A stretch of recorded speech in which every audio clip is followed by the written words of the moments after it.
आत्मा की ओर जाना धर्म है। यह आत्मा निरवयव होने के कारण काटा नहीं जा सकता, जलाया नहीं जा सकता, गलाया नहीं जा सकता, सुखाया नहीं जा सकता। यह नित्य, सर्वव्यापी, स्थिर, निश्चल और सनातन है। कृष्ण बता रहे हैं क्या सनातन है? आत्मा सनातन है। वो नहीं है अगर आपके पास बस आपकी चतुराई है और आपने अपने ऊपर जिम्मेदारी ले ली है कि अपनी सुरक्षा तो मुझे ही करनी है ना, तो आप बहुत चिंतित और व्यग्र जीवन जिएंगे। प्रणाम आचार्य जी, मैं हिसार हरियाणा से आया हूँ। सबसे पहले तो आचार्य जी आपको कोटि कोटि धन्यवाद मेरी और मेरी माता जी की तरफ से। मेरी माता जी सन 2020 से आपको सुनती तो आ रही हैं और आपकी वीडियोस से जो उनका खोया हुआ हौसला और आत्मविश्वास और मानसिक संबलता जो उनकी खो गई थी वो आई है वापस। उन्हीं के द्वारा भेजी गई वीडियोस से तो मुझे आपके बारे में भी तो हुआ ज्ञान। तो मैंने आपको कुछ महीनों से सुनना शुरू किया। आचार्य जी, जैसे मेरा आपसे यह सवाल था कि जैसे हम सबको पता है कि जो हमारे माता पिता होते हैं वो सभी बच्चों के लिए अच्छी शिक्षा का सोचते हैं। मैं थोड़ा अपने बारे में चाहूँगा आपको, जैसे कि तो मैं आचार्य जी जैसे 6th क्लास में मैं छोटे से स्कूल से अपने शहर के सबसे टॉप स्कूल में गया।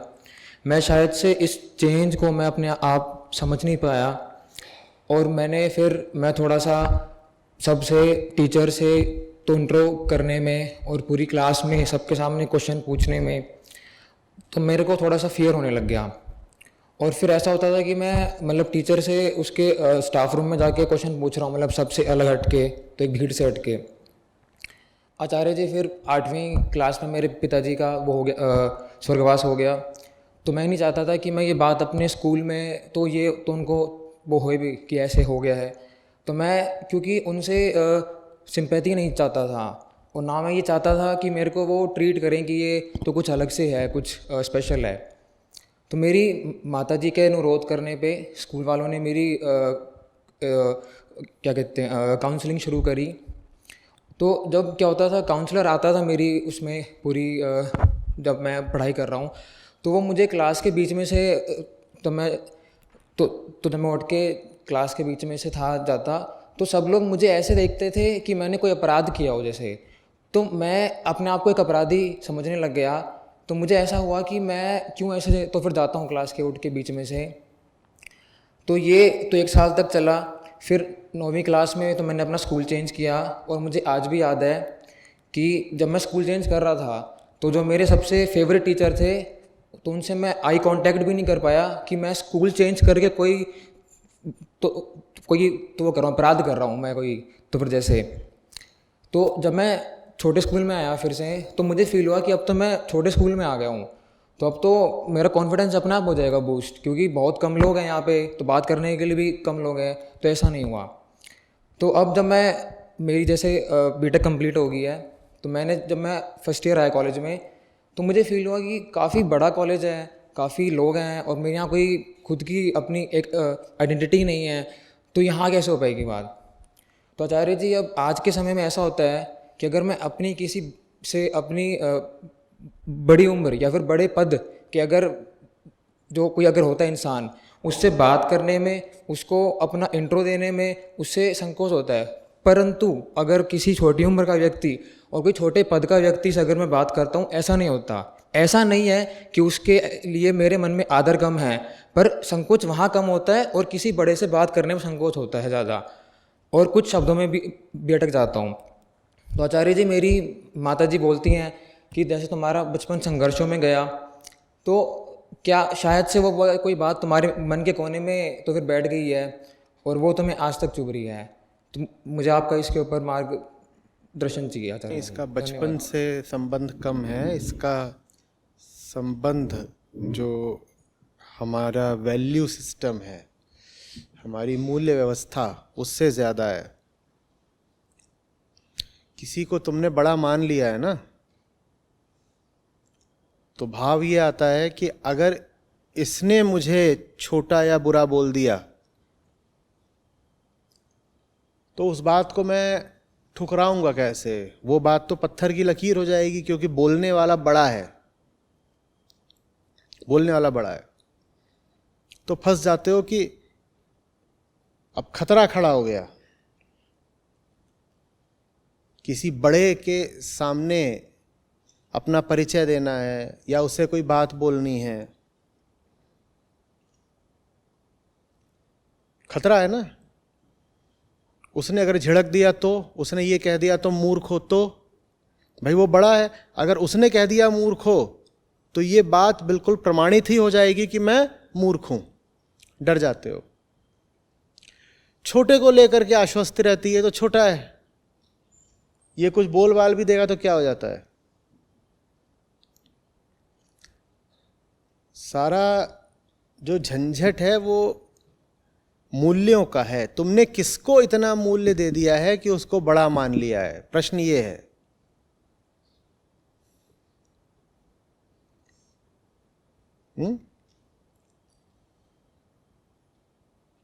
और जिसको मूल्य दे देते हो, बड़ा बना लेते हो, फिर उससे उम्मीदें भी बैठ जाती हैं। पहली उम्मीद तो यही होती है कि वो ये प्रमाणित करे रहे कि मैं अच्छा आदमी हूं। दूसरी और भी उम्मीदें होती हैं, उससे कुछ मिल जाएगी, नौकरी मिल जाएगी, सहायता मिल जाएगी, कुछ और मिल जाएगा, तो लालच भी है वहां पर। आसानी से किसी को बड़ा मत मानो। और बड़ा वो नहीं है जो तुम्हारे लालच वगैरह की पूर्ति कर सके। बड़प्पन कहते किसको है, पहले ये परिभाषा साफ करो। आ रही बात समझ में? इंटरव्यू रूम में जाते हुए कांपने लग जाते हैं लोग। क्यों कांपने लग जाते हैं? वही जो व्यक्ति वहां बैठे हैं वो सड़क पे मिले तो आप पे कोई फर्क नहीं पड़ेगा। यहां पता है कि बात लालच की है, कोई चीज दांव पर लगी हुई है, आप कांपना शुरू कर देते हो। लालच क्यों रखते हो? डरे क्यों बैठे हो?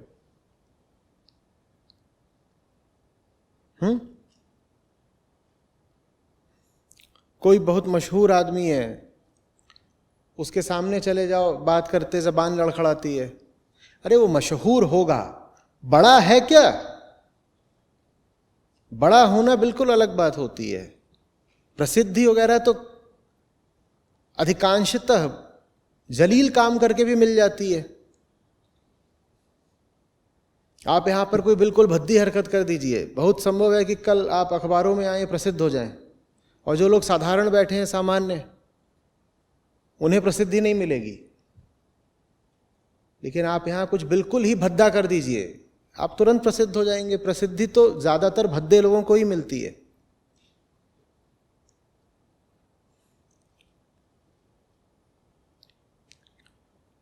प्रसिद्धि से या किसी के पैसे से इतना क्यों दबते हो?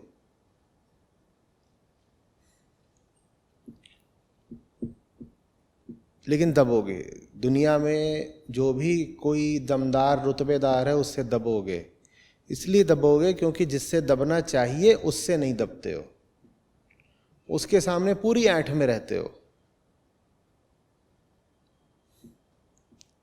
पूरी ऐंठ है उसके सामने।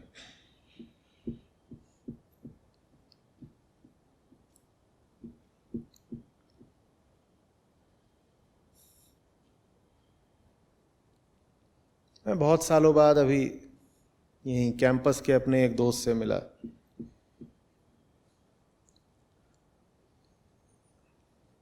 अपने जीवन में कुछ कठिनाइयों से गुजर रहा है,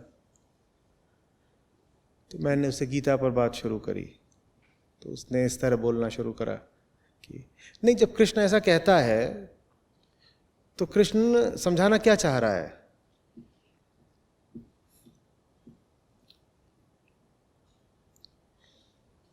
जहां झुकना चाहिए वहां झुकने में कितनी तकलीफ हो रही है। हार्दिक छोड़ दो, शाब्दिक सम्मान भी नहीं दे पा रहे।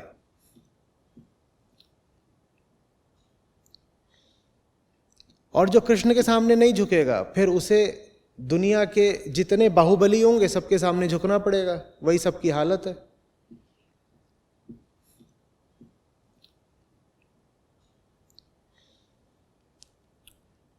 एक मानसिक प्रयोग करके सोच लीजिए, आप यहाँ बैठे हुए हैं, यहाँ गीता पर, उपनिषदों पर, वेदांत पर चर्चा चल रही है।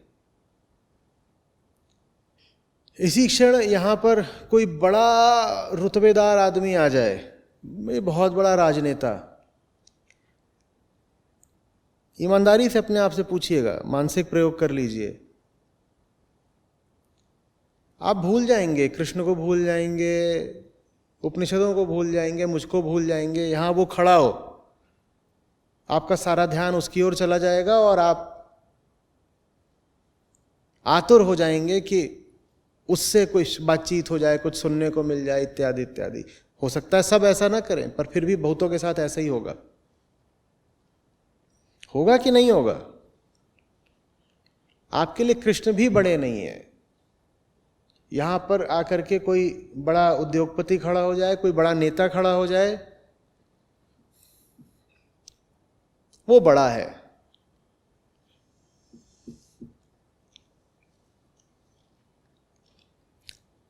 बड़ा कौन है, ये एकदम मूल प्रश्न है ना। किसको बड़ा मानना है?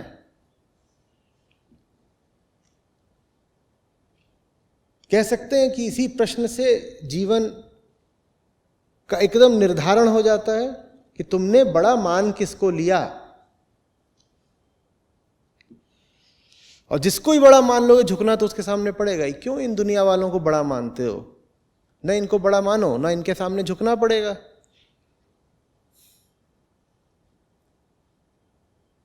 अध्यात्म इसीलिए होता है ताकि दुनिया के सामने झुकना न पड़े, दुनिया में भिखारी बनकर न जियो।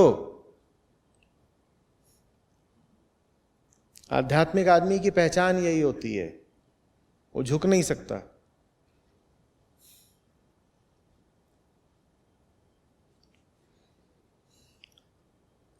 आपको जो करना हो कर लीजिए, आप उसका रुपया पैसा लूट लीजिए, जो करना है कर लीजिए।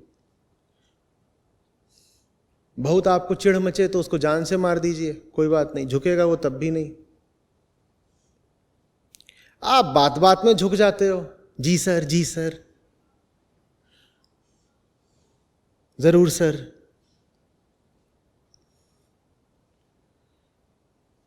प्राइवेट हो, सरकारी हो, दफ्तरों में जाकर देखो ना, फर्श बिल्कुल साफ होते हैं, उन पे लगातार पोछा पड़ा होता है। जितने मातहत कर्मचारी हैं सब लगातार चाट रहे होते हैं ना।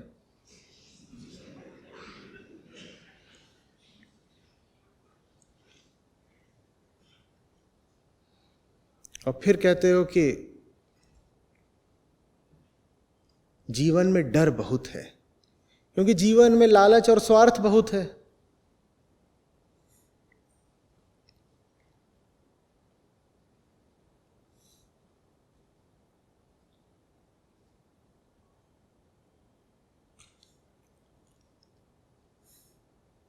घरों में भी है, सिर्फ इसलिए कि कोई उम्र में बड़ा आ गया है, तुरंत जी ताऊ जी।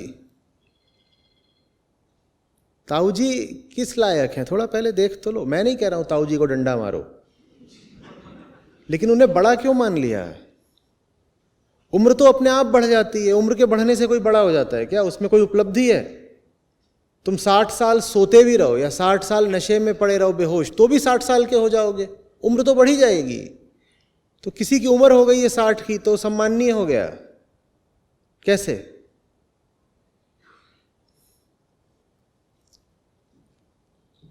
ऐसे तो बेचारे आचार्य शंकर, विवेकानंद ये होने ही नहीं पाए कभी 60 के।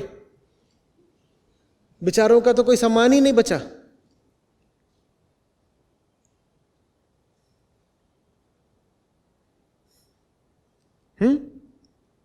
हम जानते ही नहीं है कौन बड़ा है।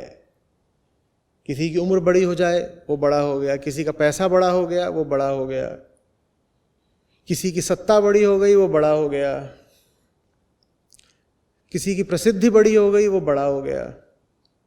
पूछो तो किसको बोलूं बड़ा?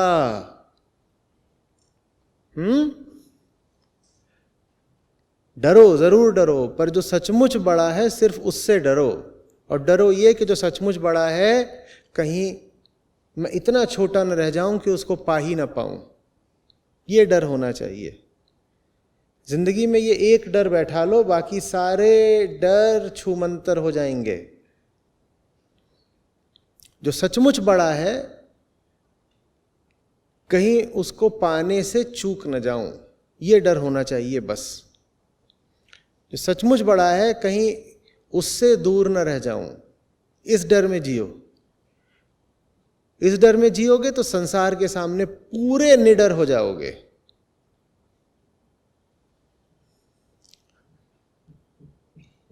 जिन भी लोगों को डर इत्यादि की या हिचक की यहां समस्या है, उन्हें कह रहा हूं, एक डर पकड़ो, बाकी सब डर हट जाएंगे।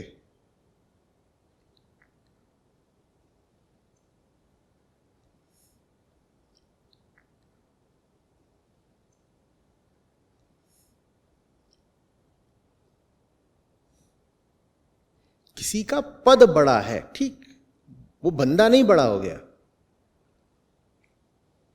हां, आप उससे नीचे के पद पर हो तो ऊपर के पद से बात करने के, व्यवहार करने के कुछ तौर तरीके होते हैं, हम उनका पालन कर लेंगे औपचारिकतावश। क्यों कर लेंगे पालन? औपचारिकतावश, ठीक। लेकिन दिल से नहीं झुक जाएंगे। हैं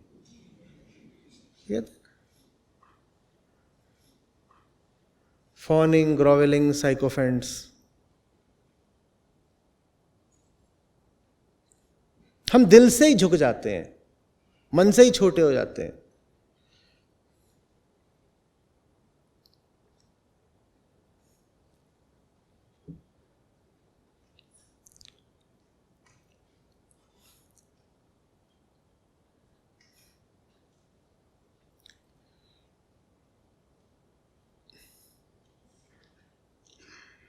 हम स्वार्थ के भक्त हैं, तो जो हमारे स्वार्थों की थोड़ी बहुत भी पूर्ति कर सकता है, वो हमारा भगवान हो जाता है। अब कृष्ण के लिए क्या जगह बची?